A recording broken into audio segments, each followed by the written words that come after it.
Hello friends, welcome to Spicy Food Lover. இன்னைக்கு நம்மளோட சேனல்ல சுவையான தலப்பாக்கட்டி முட்டை பிரியாணி எப்படி செய்யறதுன்னு பார்க்க போறோங்க. வீடியோ பார்க்குற எல்லா ஃப்ரெண்ட்ஸும் முழுமையா வீடியோ பார்த்துட்டு அதுக்கு அப்புறமா லைக் பண்ணுங்க, Subscribe பண்ணுங்க. இந்த பிரியாணியோட ருசியை பாத்தீங்கன்னா இதோட மசாலா பொருளை நம்ம கரெக்ட்டா வதக்கி செய்யறதுல தாங்க இருக்கு. சின்ன சின்ன விஷயங்கள் தான். கண்டிப்பா வீடியோ முழுசா பாருங்க, அப்பதான் உங்களுக்கு புரியும். இதுக்கு மசாலா என்னென்ன எடுத்துக்கோன்னு பாருங்க.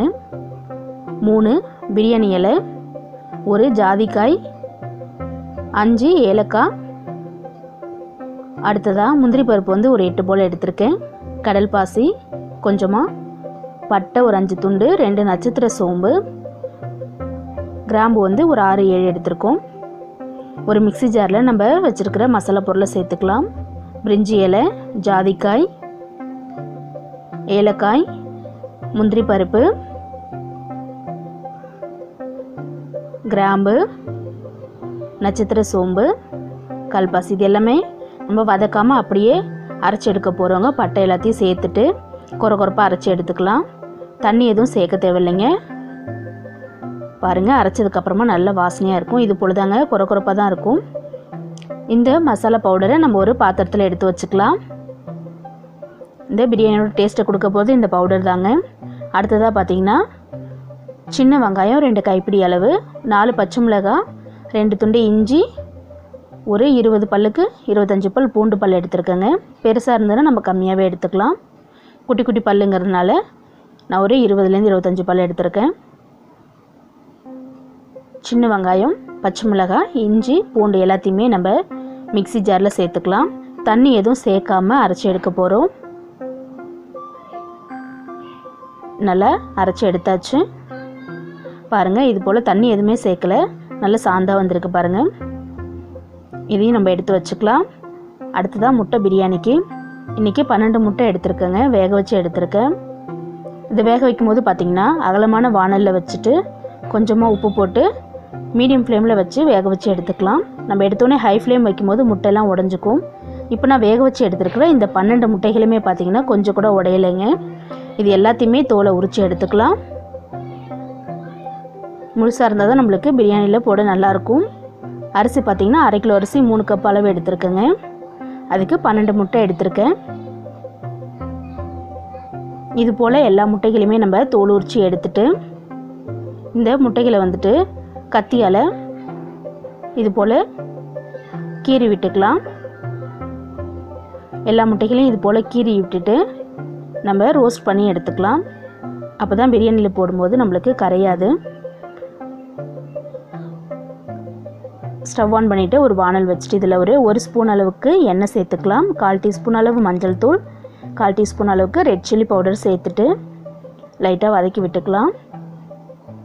இப்போ இதில் நம்ம வச்சுருக்கிற முட்டைகள் எல்லாத்தையுமே சேர்த்துக்கலாம். சேர்த்துட்டு ஒரு 2 நிமிஷம் போல் இது நல்லா ரோஸ்ட் பண்ணி எடுத்துக்கலாம். அப்போ தான் நம்ம குக்கரில் செய்யும்போது முட்டை பார்த்திங்கன்னா கொஞ்சம் கூட உங்களுக்கு கரையாது, உடையாதுங்க.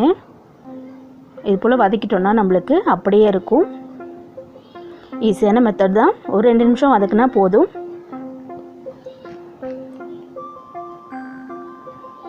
நல்லா வதக்கியாச்சு. இது நம்ம ஒரு பிளேட்டில் எடுத்து வச்சுக்கலாம். கொஞ்சம் ப்ராசஸ் மாதிரி தாங்க இருக்கும். செஞ்சு எடுத்தோன்னா டேஸ்ட் ரொம்பவே சூப்பராக இருந்துச்சுங்க. நம்மளுடைய முட்டையெல்லாம் ரோஸ்ட் பண்ணி ரெடி ஆகிடுச்சு. இப்போ நம்ம பிரியாணி செய்ய போகிறோம். ஸ்டவ் ஆன் பண்ணிவிட்டு குக்கர் வச்சுக்கலாம். இதில் நெய் சேர்த்துக்கலாம். 3 ஸ்பூன் அளவுக்கு நெய் சேர்த்துக்கிறேன். நெய் சேர்த்துட்டு இது கூடவே நம்ம எண்ணெய் சேர்த்துக்கலாம். ஒரு 5 ஸ்பூன் அளவுக்கு எண்ணெய் சேர்த்துட்டு 2 சூடானதுக்கு அப்புறமா ஒரு கைப்பிடி அளவு முந்திரி பருப்பு சேர்த்துக்கிறேன். நீங்கள் வேணான்னா விட்டுடலாம். முந்திரி பருப்பு நம்ம சேர்க்கும் போது நல்லாயிருக்கும் டேஸ்ட்டு. அடுத்ததான் கட் பண்ணி எடுத்து வச்சுருக்கிற 3 பெரிய வெங்காயம் சேர்த்துக்கலாம். நீல வாக்கில் வெட்டி வச்சுருக்குங்க. இந்த ஆனியன் சேர்த்துட்டு நல்லா வதக்கிக்கலாம். இந்த பிரியாணியோட டேஸ்ட்டே பார்த்திங்கன்னா நம்ம ரெடி பண்ணி வச்சுருக்க மசாலா பவுடர்லாம் நல்லா வதங்கணும், ஆனியனும் நல்லா வதங்கணும். ஒரு 5 நிமிஷம் போல் நல்ல வெங்காயத்தை வதக்கிக்கலாம். பாருங்கள், நல்ல வெங்காயம் வதங்கிடுச்சு. இப்போ நம்ம சின்ன வெங்காயம், பச்சை மிளகாய், இஞ்சி, பூண்டு சேர்த்து அரைச்சி அந்த மசாலா பேஸ்ட்டை இதில் சேர்த்துக்கலாம். தண்ணி எதுவுமே சேர்க்கலைங்க, நல்லா கெட்டியாக இருக்கணும் மசாலா. சேர்த்துட்டு நல்லா கலந்து விட்டுக்கலாம். நல்லா எண்ணெயில் சேர்த்து வதங்கும் போது நல்ல ஒரு வாசனையாக இருக்குங்க. பிரியாணியும் பார்த்திங்கன்னா சூப்பராக இருக்கும். அடுத்ததாக நம்ம மசாலாலாம் சேர்த்து அரைச்சி வச்சோம் இல்லைங்களா, ஜாதிக்காய் எல்லாம் சேர்த்து பொடிச்ச அந்த பவுடரை சேர்த்துக்கலாம். எண்ணெயிலே சேர்த்து வதக்கும் போது நல்ல வாசனையாகவும் இருக்கும். இது பார்த்திங்கன்னா நல்ல வதங்க நம்மளுக்கு கலர் கொடுக்கும்.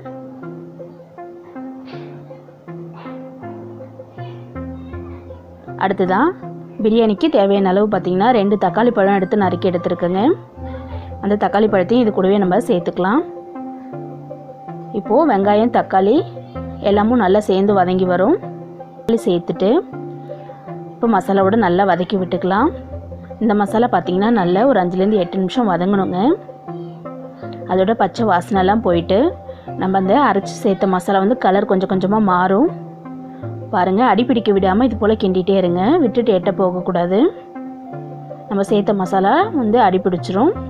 அடிப்பிடிக்க விடாமல் இது போல் கலந்து விட்டுட்டே இருங்க 2 நிமிஷத்துக்கு ஒரு தடவை. கொஞ்சம் கொஞ்சமாக நல்ல கலர் மாறுது பாருங்கள், எண்ணெய் நல்லா பிரிஞ்சு வரும். இதுதான் இந்த பிரியாணிக்கு டேஸ்ட்டை கொடுக்கறது. பாருங்கள், நல்ல கலர் மாறி வருது, சாந்து மாறி வருது பாருங்கள். இது போல் நல்ல எண்ணெய் நல்லா பிரிஞ்சு வந்ததுக்கப்புறமா இதில் வாஷ் பண்ணி எடுத்து வச்சுருக்கிற புதினா சேர்த்துக்கலாம். நல்லா 2 கைப்பிடி அளவு சேர்த்துருக்கேங்க. அடுத்ததான் கொத்தமல்லி தழையும் சேர்த்துக்கலாம். சேர்த்துட்டு நல்லா கலந்து விட்டுக்கலாம் நம்மளுடைய மசாலாவோட. நல்லா புதினா கொத்தமல்லி சேர்த்ததுக்கப்புறம் பார்த்திங்கன்னா இன்னும் நல்ல வாசனையாக இருக்கும். நல்லா கலந்து விட்டுட்டு நம்ம இதில் மஞ்சள் எல்லாம் சேர்த்துக்கலாம். 1/4 டீஸ்பூன் அளவு மஞ்சள் தூள், 1 ஸ்பூன் அளவுக்கு மிளகாய் பொடி சேர்த்துக்கலாம். மிளகாய் பொடி சேர்த்துட்டு அடுத்ததான் அதே ஸ்பூன்லேயே 1 ஸ்பூன் அளவுக்கு மல்லிப்பொடியும் சேர்த்துக்கலாம். நம்ம ஏற்கனவே 4 பச்சை மிளகாய் அரைச்சி விட்டுருக்கோங்க. காரம் பார்த்திங்கன்னா இதுவே சரியான அளவாக இருக்கும். 1/2 கிலோ அரிசி செய்கிறேங்க. ரொம்ப காரமாக இருந்தாலும் சாப்பிட முடியாது, நல்லாவும் இருக்காது டேஸ்ட்டு. நல்லா மிக்ஸ் பண்ணி விட்டுட்டு இப்போ நம்ம இந்த கிரேவியோட நம்மளுடைய ரோஸ்ட் பண்ணி வச்சுருக்கிற முட்டையை சேர்த்துக்கலாம். முட்டை சேர்த்துட்டு நல்லா ஒரு தடவை கலந்து விட்டுக்கலாம்.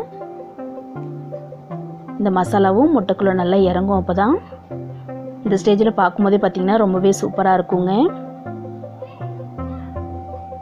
நல்ல மசாலாவோட இறங்குற மாதிரி மிக்ஸ் பண்ணி விட்டுட்டு ஒரு 2 நிமிஷம் இருக்கட்டும் அப்படியே. அடுத்ததாக நம்ம வாஷ் பண்ணி ஊற வச்சுருக்க அந்த அரிசி சேர்த்துக்கலாம். 3 கப் அரிசி சேர்த்துருக்கேங்க. 1/2 கிலோ அரிசி இதுக்கு வந்துட்டு 6 கப் அளவு தண்ணி, 1க்கு 2 கப்புன்ற அளவு அரிசி சேர்த்துக்கலாம். சேர்த்துட்டு இப்போது 6 டம்ளர் அளவு தண்ணி சேர்த்துக்கிறேங்க. 3 கப் அரிசி 6 கப் தண்ணி. தேவையான அளவு உப்பு சேர்த்துக்கலாம். கல் உப்பு 2 ஸ்பூன் அளவு சேர்த்துருக்குங்க. ஃபஸ்ட் டைம் செய்கிறவங்க உப்பு வந்து ஃபஸ்ட்டு கம்மியாக போட்டுட்டு நீங்கள் ஒரு தடவை மூடி போடுறதுக்கு முன்னாடி செக் பண்ணிவிட்டு அதுக்கப்புறமா நம்ம பத்தலைனா உப்பு சேர்த்துக்கலாம். ஒரே அடியாக உப்பு சேர்த்துறாதீங்க. நல்லா கலந்து விட்டுட்டு இப்போ நம்ம மூடி போட்டுட்டு 3 விசில் விட்டு எடுத்துக்கலாம். நல்லா பிரியாணி வெந்து வரட்டும். மேலே ப்ரெஷர் வந்ததுக்கப்புறமா வெயிட் போடுங்க. இப்போ ஓப்பன் பண்ணி காமிக்கிறேன் வெந்ததுக்கப்புறம். பாருங்கள், நம்மளுடைய சுவையான தலப்பாக்கட்டி முட்டை பிரியாணி சூப்பராக ரெடி ஆகிடுச்சிங்க. ரைஸ் பார்த்திங்கன்னா சூப்பராக உதிரியாக வந்திருக்கு. முட்டை எல்லாமே கொஞ்சம் கூட உடையெல்லாம் ஒன்றும் ஆகலை. இதே மாதிரி பர்ஃபெக்டாக நீங்களும் தலப்பாக்கட்டி முட்டை பிரியாணி செஞ்சு பார்த்துட்டு கமெண்ட் பண்ணுங்கள் ஃப்ரெண்ட்ஸ். இந்த வீடியோ பிடிச்சிருந்தனா லைக் பண்ணுங்கள், ஷேர் பண்ணுங்கள். நம்மளோட ஸ்பைசி ஃபுட் லவர் சேனலை சப்ஸ்கிரைப் பண்ணிவிட்டு பாருங்கள்.